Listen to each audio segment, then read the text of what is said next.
Bonjour, bienvenue chez Au Fil de l'Eau. Aujourd'hui, je vais vous présenter le test de la marque Colombo PO4, on va dire les phosphates, donc qui vont vous permettre de tester tout simplement les phosphates dans votre eau. Alors à savoir, vous avez 40 tests à l'intérieur, ils vont vous permettre de tester l'eau de votre bassin, de votre aquarium, mais aussi de l'aquarium d'eau de mer. Ça, c'est important. Qu'est-ce que c'est les phosphates? Alors les phosphates, on va dire, c'est la dernière phase de décomposition. Quand un bassin est un petit peu âgé ou envasé, eh bien, on a des phosphates qui se mettent naturellement dans l'eau. Alors, il faut savoir que souvent, dans des eaux, on va dire, de forage ou autre, on peut trouver des phosphates dans l'eau. Ça arrive. Ce qui est important, c'est ne pas dépasser 1 mg par litre. Ça, c'est très, très important. Les phosphates, le gros inconvénient, eh ben, c'est que c'est un engrais pour les algues filamenteuses. Donc quand on a vraiment beaucoup de problèmes d'algues filamenteuses, c'est souvent dû qu'on a des phosphates ou un déséquilibre biologique avec le GH, KH de l'eau. Ça, on pourra en reparler un peu plus tard. Donc comment tester tout ça? On va prendre l'échantillon d'eau, donc 10 ml. Vous avez deux petites fioles qui sont numérotées. On va commencer par le 1 et on va faire 5 gouttes. 1, 2, 3, 4, 5.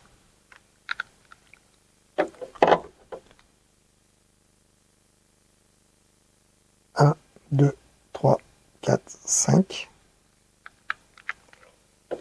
On va prendre, donc à l'intérieur, vous avez une sorte de petite cuillère ici. Donc là, vous avez de la poudre.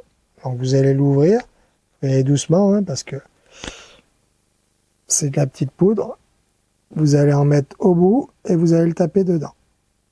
Une fois que vous avez fait ceci, vous le fermez bien pour éviter d'en mettre de partout. On va refermer la solution et on va secouer. Et là, vous allez attendre 10 minutes pour voir en fait comment le produit réagit et comparer les couleurs. Donc voilà, 10 minutes sont passées. On va comparer maintenant le test à notre petite fiole. Donc vous voyez, l'eau, elle n'est pas tout à fait claire. On va être allé à 0,5 et encore un tout petit peu. Donc là, c'est des valeurs qui sont vraiment correctes. Franchement, il n'y a pas de souci dans notre qualité d'eau de notre bassin. Voilà, ça c'est important. Donc pour pallier, en fait, pour enlever les phosphates de l'eau, vous avez plusieurs choses à faire. Déjà, c'est l'entretien de votre filtration, donc évacuer toutes les boues de vos filtres et entretenir votre filtre régulièrement. Je le dis régulièrement, tous les 15 jours, 3 semaines. Passez un coup d'aspirateur au fond de votre bassin, au printemps, mais aussi à l'automne, ça c'est important. On va évacuer en fait la vase et du coup le reste des décompositions, on va dire la vase de la matière organique, ça va éviter qu'on crée des phosphates dans l'eau.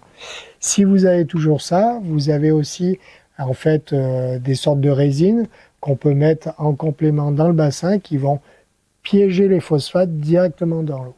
N'hésitez pas à nous contacter, on a pas mal de matériaux disponibles en magasin pour pallier à ce problème. À très bientôt chez Au Fil de l'Eau.